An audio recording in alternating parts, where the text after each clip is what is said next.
It's Sal's Singles Shot.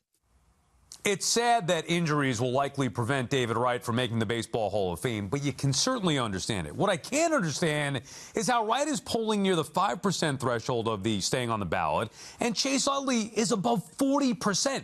Chase Utley? Utley is not a Hall of Famer, and there is no way the disparity between the two should be that significant. Utley had almost 1,000 more plate appearances than Wright, but only 100 more hits and 17 more home runs. Wright had to deal with the absurd early dimensions of Citi Field, while Utley played in a bandbox in Philly. Wright had the better average, better slug, better OPS. Wright won 2 Gold Gloves. Utley had none.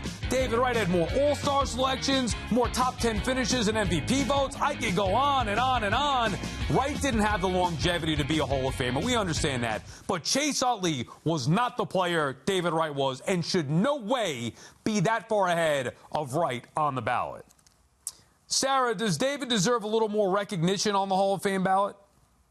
I mean, I think that he deserves recognition for sure.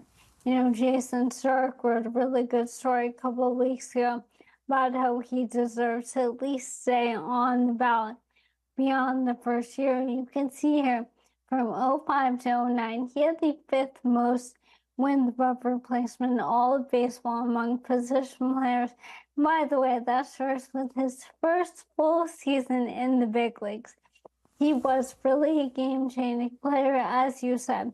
Injuries will be what holds him back, but I loved what he said on MLB Network today, pointing out how honored he was to even make the ballot. And you think fans forget that not everyone makes the Hall of Fame ballot.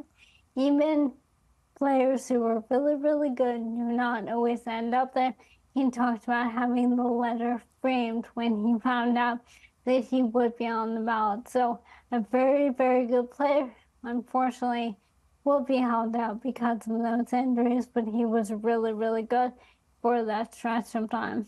Yeah, it's funny. Until I heard David Wright say that today, Sarah, I never really thought of that myself. You think about who's going to get on, who has a chance to get in, but from a player's perspective, even being on it is an honor.